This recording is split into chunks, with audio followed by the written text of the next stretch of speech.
अस्सलाम वालेकुम class. Last lecture में जो था वो हमने स्टार्ट किया था पिछले जो हमारा टॉपिक चल रहा था वो radio chemical methods of analysis था, जिसमें हमने जो है वो पहले डिस्कस किया था न्यूट्रॉन एक्टिवेशन एनालिसिस, और प्रीवियस लेक्चर में जो था वो हमने आइसोटॉप डाइल्यूशन एनालिसिस मेथड जो था वो स्टार्ट किया था। ठीक है, आज हम फर्दर देखेंगे कि आइसोटॉप डाइल्यूशन एनालिसिस मेथड होता है, किस तरह से काम करता है, आइसोटॉप कौन कौन से इसके स्टेप्स होते हैं। आइसोटॉप डाइल्यूशन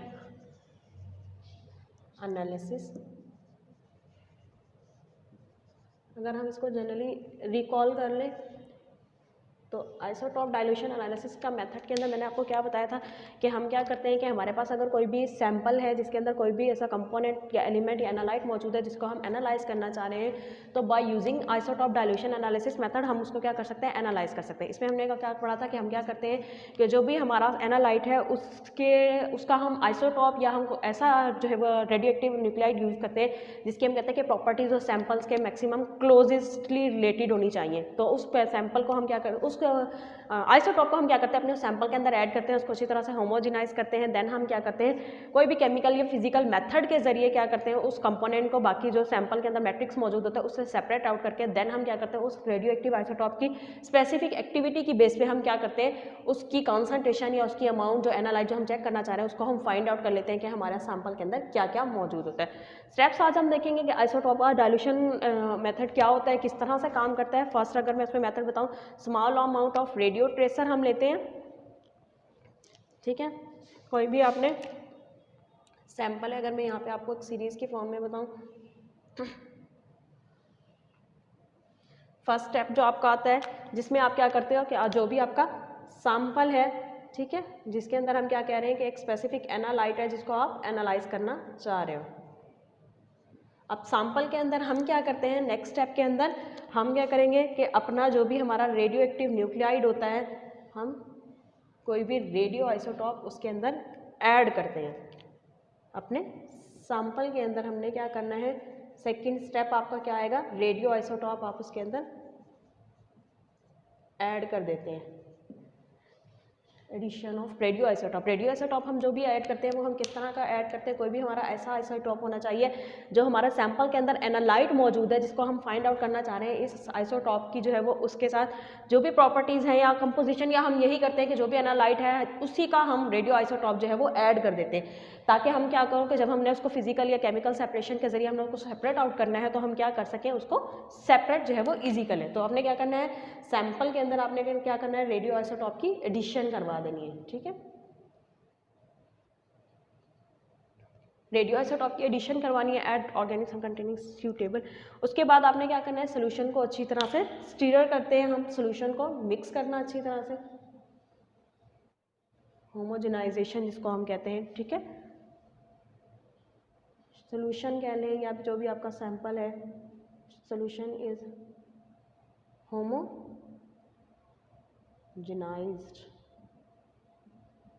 ठीक है, आप कोई भी स्टीरिंग का मेथड यूज़ करके या कुछ भी जो है वो क्या कर सकते हैं, होमोजेनाइज कर लेते हैं।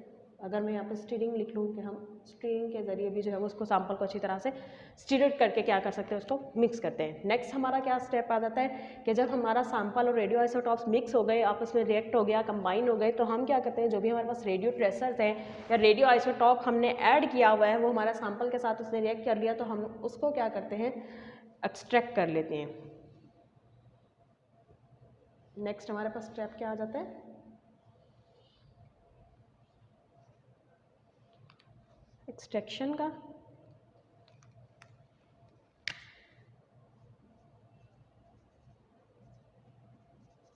आइसोटॉप या रेडियो ट्रेसर का वर्ड भी हम यूज़ करते हैं, आइसोटॉप इज एक्सट्रैक्टेड। ठीक है, और ये जो एक्सट्रैक्ट होगा वो हमारा एनालाइट प्लस हमारा जो भी रेडियो एक्टिव आइसोटॉप्स है वो हमारे पास एक्सट्रैक्ट होगा, यानी कि हम ये कह सकते हैं कि मिक्सचर होगा। मिक्सचर किस चीज़ का होगा, हमारे रेडियो एक्टिव आइसोटॉप का और जो एनालाइट जो हमारे सैंपल के अंदर मौजूद था जिसको हम सेपरेट करना चाह रहे हैं, तो हम उसको क्या करेंगे, नेक्स्ट स्टेप के अंदर एक्सट्रैक्शन कर लेंगे। और एक्सट्रैक्शन क्या कर सकते हैं, या सेपरेशन का भी वर्ड यूज़ किया जाता है, एक्सट्रैक्शन कर लेंगे या फिर उसकी हम क्या कर लेंगे, सेपरेशन कर लेंगे। एक्सट्रैक्शन या फिर जो भी सेपरेशन होती है वो क्या हो सकती है, किसी भी हम क्या कर सकते हैं, कोई फिजिकल मेथड यूज़ कर सकते हैं या फिर हम क्या कर सकते हैं, कोई भी केमिकल मेथड यूज़ करके अपना जो सैंपल है जिसके अंदर हमने रेडियो आइसोटोप ऐड किया था, जिसने हमारे एनालाइट के साथ रिएक्ट करके उसको जो है वो अपने साथ बाउंड कर लिया है, कंबाइन कर लिया है, उसको हमने क्या करना है, सेपरेट आउट कर लेना है। कोई भी हमने सेपरेशन का केमिकल मेथड यूज़ कर सकते हैं, फिजिकल मेथड यूज़ कर सकते हैं, वो डिपेंड करता है कि आपका सैंपल किस टाइप का है। उसके बाद आपने क्या करना है कि जो भी आपके पास आपका सैंपल एक्सट्रैक्ट होके आ जाएगा, आपने उसके अंदर जो भी अगर कोई भी आपने लिक्विड ऐड किया हुआ था या कोई भी चीज़ जो एक्सट्रैक्शन के लिए आपने ऐड की है, उसको आपने इवेपोरेट करवा देना है। ठीक है, कोई भी अगर ऑर्गेनिक लिक्विड मौजूद था या ऑर्गेनिक फेज मौजूद था, liquid of organic phase is separated, organic phase evaporated to dryness. कोई भी फेज ऐसा है जिसको आपने सेपरेट आउट करना है ताकि आपके पास क्या हो सके, आपका सैंपल जो है प्योर फॉर्म में आ सके। ठीक है, वो क्या है, organic phase evaporated to dryness. कोई भी ऑर्गेनिक फेज है या कोई भी ऐसा कंटेंट आपने ऐड किया हुआ है जिसको आपने क्या करना है, अपने सैंपल की सेपरेशन के लिए, एक्सट्रैक्शन के लिए आपने यूज़ किया है। Organic phase evaporated to dryness, मतलब आपने जो भी अपने सैंपल की जो हमने एक्सट्रैक्शन की है, एक्सट्रैक्शन करने के साथ अगर आपने कोई भी ऐसा सॉल्वेंट यूज़ किया था उसके अपने सैंपल के अंदर से एनालाइट को सेपरेट आउट करने के लिए, तो आपने उसका अपने जो भी हो सकता है आपका, उसको आपने क्या करना है, इवेपोरेट करवाना है या फिर रिमूव करना है। देन आपके पास क्या आ जाएगा, आपका sample plus radio active, sample के अंदर जो एनालाइट था वो और आपके पास जो रेडियो एक्टिव आइसोटॉप आपने ऐड किया था कंबाइंड फॉर्म में आपके पास वो आ जाएंगे। उसको फिर आपने क्या करना है, स्पेसिफिक एक्टिविटी की बेस पे आपने कोई भी जो रेडियो एक्टिव मेजरमेंट्स के मेथड या डिटेक्शन के हमने मेथड्स यूज़ किए थे, उनके ज़रिए आपने जो है वो अपने सैंपल को एनालाइज कर लेना है, सैंपल की एक्टिविटी को चेक कर लेना है और फाइंड आउट कर लेनी है कि कितनी कॉन्सेंट्रेशन जो है वो आपके पास मौजूद है। सैंपल काउंटेड बाय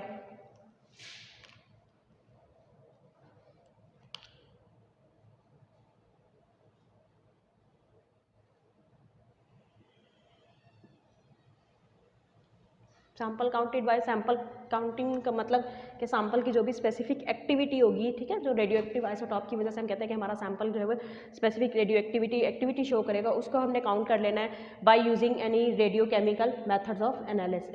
रेडियो के बाद sample can be counted by using जो हमने रेडियो केमिकल मेथड्स की एक्टिविटी को, या फिर हम कहते हैं कि रेडियो एक्टिव आइसोटॉप्स की डिटेक्शन और मेजरमेंट के लिए जो हमने डिफरेंट टेक्निक्स पढ़ी थी, जिसमें हमने गीगर मुलर काउंटर पढ़ा था, हमने लिक्विड सेंटिलेशन काउंटर पढ़ा था, इसके अलावा हमने फोटोग्राफिक मेथड देखा था, या फिर हमने जो था वो गैस आयोनाइजेशन चैम्बर यूज देखा था। तो उसके ज़रिए आपने क्या कर लेना है, उसको डिटेक्ट कर लेना है या उसकी स्पेसिफिक एक्टिविटी के बेस पे उसको फाइंड आउट कर लेना है कि कितना सैंपल जो है वो आपके कितने एनालाइट जो है वो आपके सैंपल के अंदर मौजूद। By Geiger Muller, sample counted by Geiger, मैं यहाँ पे स्पेसिफिक एक गीगर मुलर कर रही हूँ, गीगर मुलर, या फिर कोई भी मैंने जैसा बताया लिक्विड सेंटिलेशन,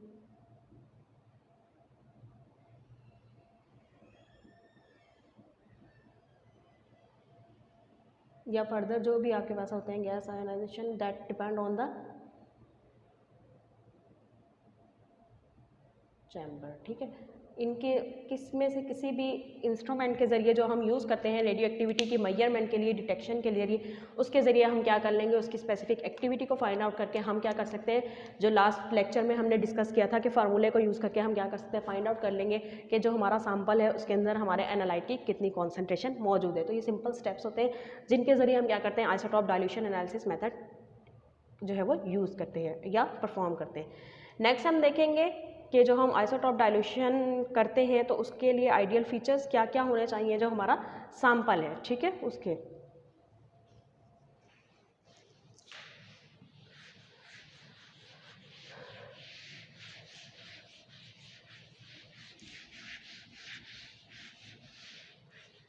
जो सैंपल हम एनालाइज कर रहे हैं या सेपरेट आउट कर रहे हैं अपने आइसोटॉप डायलेशन मेथड के ज़रिए, उस सैंपल के कुछ आइडियल फीचर्स होते हैं। वो कौन कौन से हैं? आइडियल फीचर ऑफ सैंपल,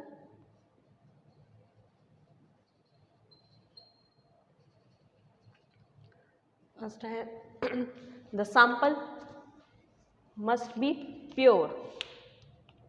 ठीक है, आपका सैंपल क्या होना चाहिए, जो एनालाइज करना चाह रहे हैं,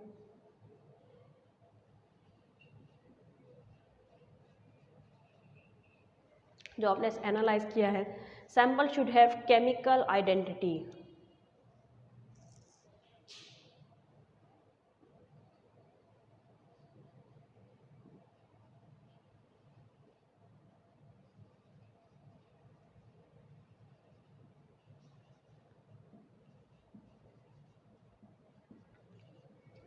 इसके अलावा sample should have uniform distribution.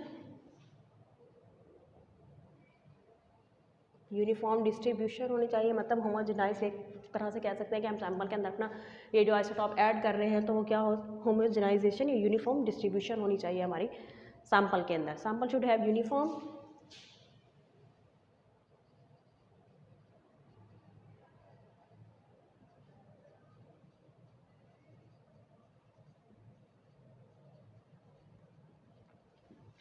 इसके अलावा sample should have long life. Long life होना चाहिए क्योंकि हम क्या कहते हैं, हमने उसको उसकी स्पेसिफिक एक्टिविटी की बेसिस पे जो है वो चेक करना होता है। अगर हम कहते हैं कि उसकी लॉन्ग लाइफ नहीं होगी, बहुत शॉर्ट हाफ लाइफ होगी, तो उसकी बेस पे क्या होता है कि सैंपल को डिटेक्ट करना, एनालाइज करना जो है वो डिफ़िकल्ट होता है। Sample should have long life.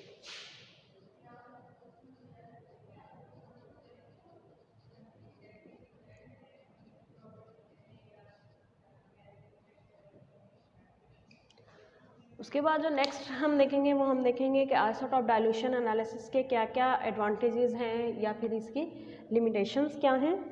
Advantages of this method हम देख लेते हैं पहले।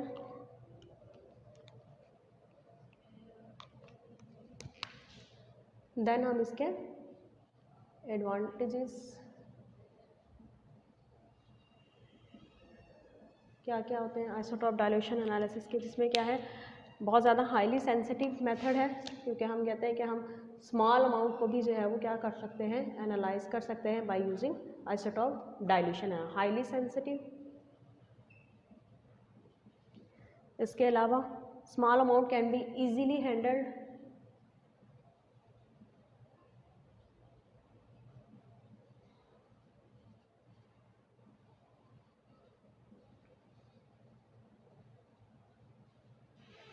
ठीक है, small amounts easily, less expensive है, इंस्ट्रूमेंटेशन सिंपल है, लेस एक्सपेंसिव क्योंकि आपने देखा कि कोई हमें इतना ज़्यादा सैम्पल प्रिपरेशन की या इसकी ज़रूरत नहीं पड़ती, लेस एक्सपेंसिव है। और इंस्ट्रूमेंटेशन के जो अभी हमने स्टेप्स देखे या मेथड के हमने जो स्टेप्स देखे वो बिल्कुल सिंपल है, इंस्ट्रूमेंटेशन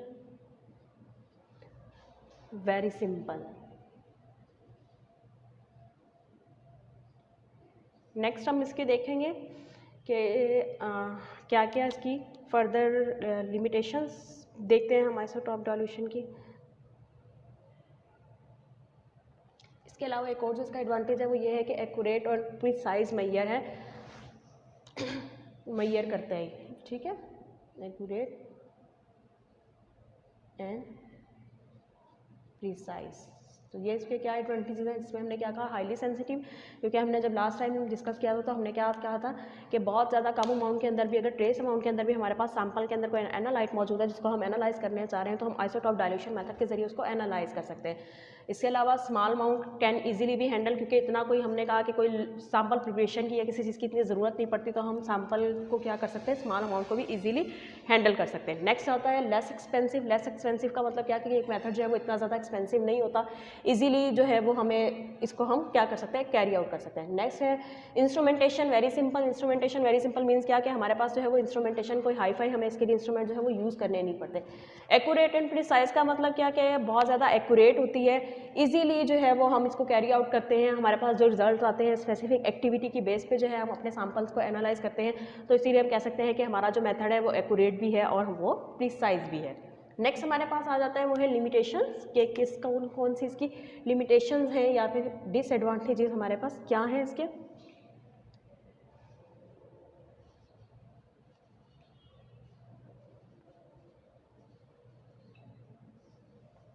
लिमिटेशंस में हमारे पास क्या है, the administration of precise amount of the traces dust can be challenging.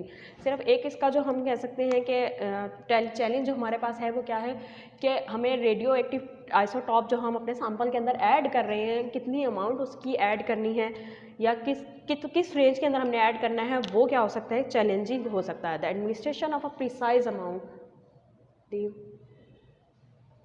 Administration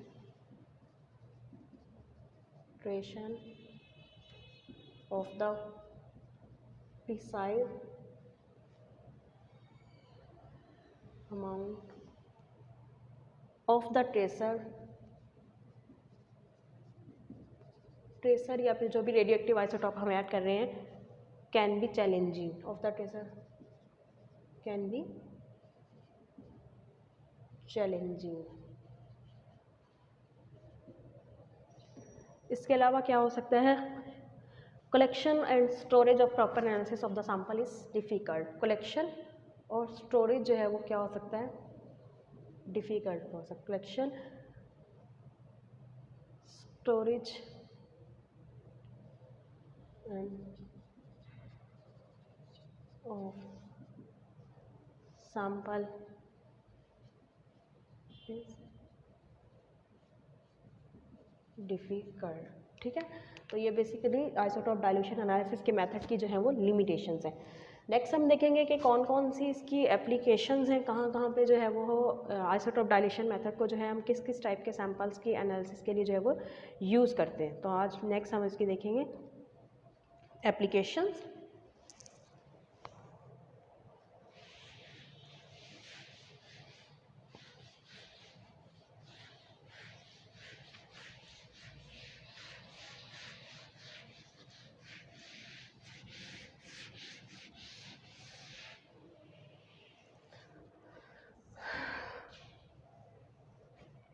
बहुत सारे वैरायटी ऑफ डिफरेंट सैंपल्स होते हैं जिनको हम क्या कर सकते हैं, आइसोटोप डायलेशन एनालिसिस के ज़रिए जो है वो एनालाइज कर सकते हैं। फर्स्ट एप्लीकेशन जो है isotope dilation method is applied for analysis of geological biological and environmental samples. Isotope dilation can be used for the analysis of geological samples, biological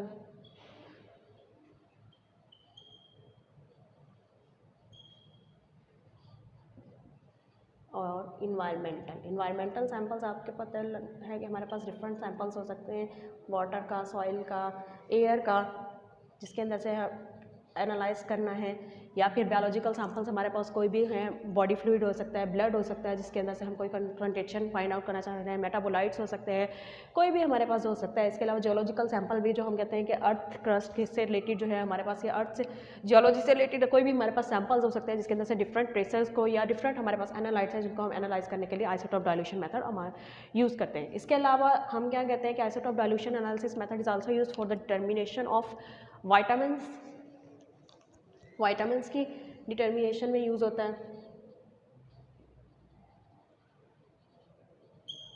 wines को एनालाइज कर सकते हैं, एंटीबायोटिक्स, अमाइनो एसिड्स,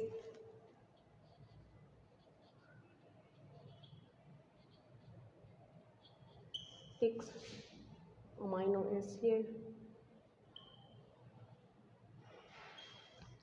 इसके अलावा hormones